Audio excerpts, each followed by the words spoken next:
Hello hi అండి అందరికీ welcome back to my channel. So ఈరోజైతే మా పాపకి అయితే 18 మంత్స్ ఇంజెక్షన్స్ అయితే వాడేటి ఉండే. ఒక 2-3 వీక్స్ నుండి అయితే మస్తు ట్రై చేస్తాను కానీ ఆ వ్యాక్సిన్ దొరుకుతలేదు అనేసి అయితే ఇన్ని రోజులు ఆగినాం. సో ఈరోజు అయితే ఒక 2 ఉన్నాయి, ఇంకొకటి 1 అయితే డ్యూ ఉండే. సో ఆ 2 అయినా వేయించుకుందాం అనేసి అయితే ఇక్కడ మా పక్క ఊర్లో మేడం ఉంటే అక్కడికి వచ్చినాం అనమాట. ఇక్కడనైతే ఆ మేడం అయితే ఆ ఇంజెక్షన్స్ చూస్తుంది. సో ఇక్కడైతే మా పాప చూడండి ఎంత పరీక్షిస్తుందో, తనకి ఆ ఇంజెక్షన్స్ అని తెలియదు కదా. చాలా అంటే చాలా ఫీవర్ వస్తుంది అన్నది, ఇట్లా ఐస్ క్యూబ్స్ కూడా పెట్టమన్నది. సో ఇక్కడనైతే చూడండి ఇంజెక్షన్ అయితే ఇస్తాను. మీ పాపనేమో అంత విచిత్రంగా చూస్తుంది ఎవరికో అన్నట్టు, కానీ చాలా అంటే చాలా ఘోరంగా ఏడ్చింది, ఊపిరి పట్టింది.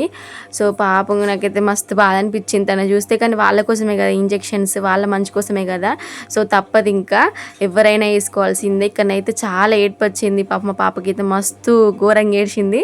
ఇది అయిపోయిన ఎమ్మటే అది ఇంకా ఊకోలేదు, ఇంకొక ఇంజెక్షన్ వేసింది. వామ్మ ఏంది గ్యాప్ కూడా ఇవ్వలేదు. ఇక్కడనైతే చూడండి బాగా ఏడుస్తుంది మా పాప. ఇంకొకటి అయితే ఇంకా లెగ్స్ కన్నట్టు ఆ లెగ్ ఇది బాగా పెయిన్ వస్తుంది, ఇట్లా గడ్డలు లెక్క కడితే ఐస్ క్యూబ్స్ మంచిగా పెట్టమన్నది.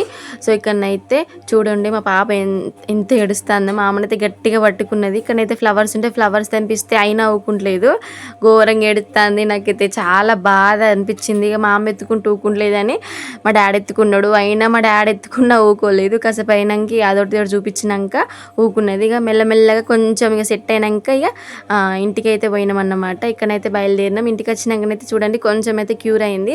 ఇక ఆఫ్టర్నూన్ వరకు నైట్ వరకు అయితే కొంచెం ఫీవర్ వస్తుంది అన్నది. క్యూబ్స్ అయితే పెట్టాం మన ice cubes. So friends video అయితే నెక్స్ట్ వీడియో మళ్ళీ కలుద్దాం. ఉంటాం మళ్ళీ, బాయ్.